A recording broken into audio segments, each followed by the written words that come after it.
আসসালামু আলাইকুম, আশা করি সবাই ভালো আছেন বন্ধুরা। তো আজকে আমি আপনাদেরকে যে বিষয়টা আজকে ক্লিয়ার করব তা হচ্ছে যে আমি কিভাবে ট্রেড নেই এবং কিভাবে ট্রেড নিয়ে প্রফিট করি এবং আপনারা কিভাবে ট্রেড নেবেন এবং কিভাবে ট্রেড নিলে আপনাদের অ্যাকাউন্ট কখনো জিরো হবে না। আমি এই বিষয়টা আপনাদেরকে আজকে এক্সপ্লেন করব। তো আমি টোটালে আজকে ট্রেড নিব 5টা। তো আমার ব্যাক টু ব্যাক যদি 2টা ট্রেড লস হয়ে যায় তাহলে আমি আর কখনো ট্রেড নিব না আজকের দিনের ভিতরে। তো এটাই হচ্ছে আমার স্টপ লস, ঠিক আছে। তো চলেন আমরা আর কথা না বাড়িয়ে আমরা সরাসরি বিষয়টাকে এক্সপ্লেন করি। তার আগে এখানে একটা ট্রেড আমি নিয়ে নিই, হ্যাঁ। ওকে। তো এখানে আসলে ট্রেড নেওয়ার রিজন হচ্ছে যে এখানে একটা স্ট্রং লেভেল আছে, দেখেন এই জায়গাটা এবং মার্কেট এখানে কি গ্যাপ আপ করে মার্কেট সোজাসুজি নিচে পুশ করছে, পুশ করার পর এখান থেকে আবার আপে পুশ, ক্ষেত্রে আমি কি করছি আপ ডিরেকশন এখানে একটা ট্রেড নিয়েছি, ঠিক আছে। তো প্রথম ট্রেডটা দেখি আমরা আসলে লস করি নাকি প্রফিট করি। এখানে তো গ্রিন ক্যান্ডেল হওয়ার সম্ভাবনা এখানে 95%। ওকে, যেহেতু এখানে একটা গ্রিন ক্যান্ডেল হয়েছে তাহলে আমরা আগে উইন করলাম, এখানে উইন করছি এবং আমরা নেক্সট মার্কেট এই ইউএসডি বিআরএল মার্কেটে যাব এবং সেখানে গিয়ে দেখবো যে কোনো অপরচুনিটি আছে কি না। ওকে, এখান থেকে আমরা আপ ডিরেকশনে ট্রেড নিলাম। কারণ হচ্ছে যে এখানে যে ঘটনাটা ঘটছে, মানে ডোজি ক্যান্ডেল তৈরি করলে ডোজি অবশ্যই এখানে একটা গ্রিন ক্যান্ডেল দিয়েছে, এখানে একটা মনে করেন যে ডোজি তৈরি করছে, এখানে একটা রেড দিয়েছে। তো এখানে যদি একটা রেড ক্যান্ডেল ডোজি দিয়েছে সেক্ষেত্রে এখানে আমরা ধারণা করেছি এখানে একটা গ্রিন ক্যান্ডেল হবে, তবে না, মার্কেট অনেক নিচে চলে আসছে। দেখা যাক শেষ পর্যন্ত। তো আমি বলছি যে ব্যাক টু ব্যাক দুটো ট্রেড লস করলে আমি আর কখন ট্রেড নিব না, কারণ হচ্ছে যে আমার দুটো হচ্ছে স্টপ লস, ঠিক আছে। ওকে, শেষ আর 6 সেকেন্ড বাকি আছে। ওকে, একটা লস হয়েছে, এখানে আমার এমটি ইউজ করার কথা, বাট আমি এমটি ইউজ করবো না, কারণ এমটি ইউজ করার কোনো সুযোগ এখানে নাই। কারণ আমি যেটা করছি আর কি, যে দুটো ট্রেড লস হলে আমার স্টপ লস, ঠিক আছে। আমরা একটা এখানে লস করে ফেলছি, সমস্যা নেই, কারণ ওটিসি মার্কেটে এমনটা হতে পারে, এগুলা দেখা যায় প্রায়শই।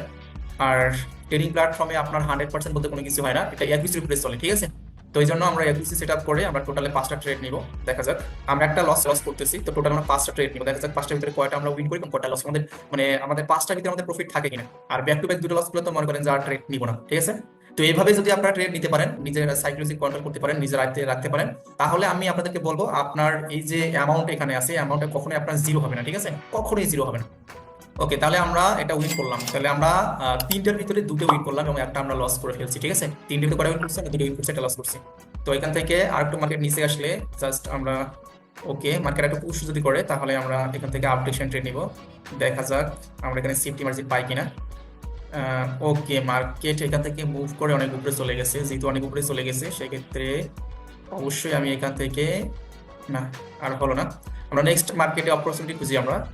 এখানে একটা সুযোগ আমাদের আছে, যদি এই টাইমটা রেট হয় তাহলে পরবর্তীতে এখানে আমাদের ট্রেড নেওয়ার সুযোগ অবশ্যই থাকবে। এবং এখানে একটা স্ট্রং কি লেভেল আছে, এখানে স্ট্রং একটা সাপোর্ট লেভেল আছে। তো মার্কেট এই সাপোর্ট লেভেলটাকে মেবি ব্রেক করবে, যদি মার্কেট সাপোর্টকে ব্রেক করে তাহলে অবশ্যই আমরা এখান থেকে ডাউন ডিরেকশনে ট্রেড নিব। ডাউন ডিরেকশনে ট্রেড নিলাম এবং মার্কেট দেখেন একটা বিশাল গ্যাপ ডাউন করছে, গ্যাপ ডাউন করে মার্কেট এই যে একটা সাপোর্ট লেভেল আছে সেই সাপোর্টকে ব্রেক করছে। তো যদি সাপোর্ট লেভেলটাকে ব্রেক করছে সেক্ষেত্রে এখানে অবশ্যই একটা রেড ক্যান্ডেল হবে, আর যদি নাও হয় কোনো প্রবলেম নেই, কারণ হচ্ছে যে আমাদের এন্ট্রিটা অনেক উপরে পড়ছে, হ্যাঁ। আচ্ছা, তাহলে আমাদের টোটাল 4টা ট্রেড হলো, 4টার ভিতরে আমরা একটা লস করে ফেলছি। ওকে, মার্কেট এখান থেকে পুশ করছে, পুশ করে মার্কেট উপরের দিকে যাচ্ছে। দেখা যাক শেষ পর্যন্ত মার্কেট কোথায় গিয়ে ক্লোজিং করে। তো মার্কেটের ক্লোজিং এর উপরে ডিপেন্ড করে মূলত আমরা এখানে আসলে ট্রেডটা নিয়েছি।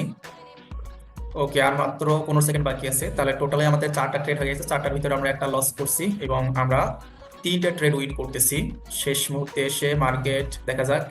ওকে, মার্কেট এখানে পুশ দিয়েছিল, যেহেতু পুশ দিয়েছে সেই ক্ষেত্রে আমি এখান থেকে 8টা ট্রেড আপের জন্য নিচ্ছি, হ্যাঁ। তো এখান থেকে একটা ট্রেড আপের জন্য নিচ্ছি, কারণ হচ্ছে যে এখানে একটা মার্কেট যেহেতু গ্যাপ ডাউন করছে, তো অবশ্যই এখান থেকে একটা গ্রিন ক্যান্ডেল হওয়ার কথা, ঠিক আছে। এখানে হচ্ছে যে বুলিশ কিকার একটা সেট আপ হওয়ার কথা এই জায়গাটায়, এখন দেখা যাক শেষ পর্যন্ত সেই সেট আপটা তৈরি হয় কিনা। আর ওটিসি মার্কেট বলতে কথা আছে। তো আমাদের টোটাল কিন্তু এটা এটা সব আমাদের 5টা ট্রেড হবে, ঠিক আছে। টোটাল কটা ট্রেড হবে মনে করেন যে, মানে এটা সব 5টা, আগে 4টা হয়ে গেছে, 4টার ভিতরে আমরা 3টে উইন করছি। ওকে, তো এটা যদি আমাদের লসও হয়ে যায় তাহলে করার কিছু নাই, কারণ আমাদের একটা প্রফিটে আমরা থাকবো। আর যদি প্রফিট হয়ে যায় তাহলে আমাদের 4টা প্রফিট। তো আমার মনে হয় যে এটা প্রফিট হবে, কারণ হচ্ছে যে আমরা মার্কেটের সেট আপ দেখেই বুঝতে পারছি।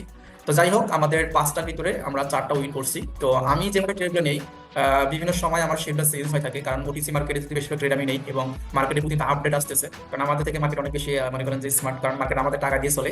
সুতরাং যারা এই স্মার্ট ওয়েতে এবং স্মার্টলি মার্কেটের আপডেট নিয়ে কাজ শিখতে চান তারা অবশ্যই আমাদের টেলিগ্রামে জয়েন করবেন। যারা ইউটিউব থেকে দেখতেছেন অবশ্যই কমেন্ট অপশনে থাকবে, আর যারা টিকটক থেকে দেখতেছেন অবশ্যই আমাদের বায়ো থেকে লিঙ্কে সেখানে আমাদের টেলিগ্রামে জয়েন করবেন ইনশাল্লাহ। ফেব্রুয়ারি মাসের 1 তারিখ থেকে আমাদের ফুল দামে ক্লাস শুরু হবে, আমাদের ব্যাচ 4 এর ক্লাস। তো ক্লাস কেউ মিস করবেন না। তো আজকের মতো আমরা এখানেই শেষ করতেছি, সবাই ভালো থাকবেন।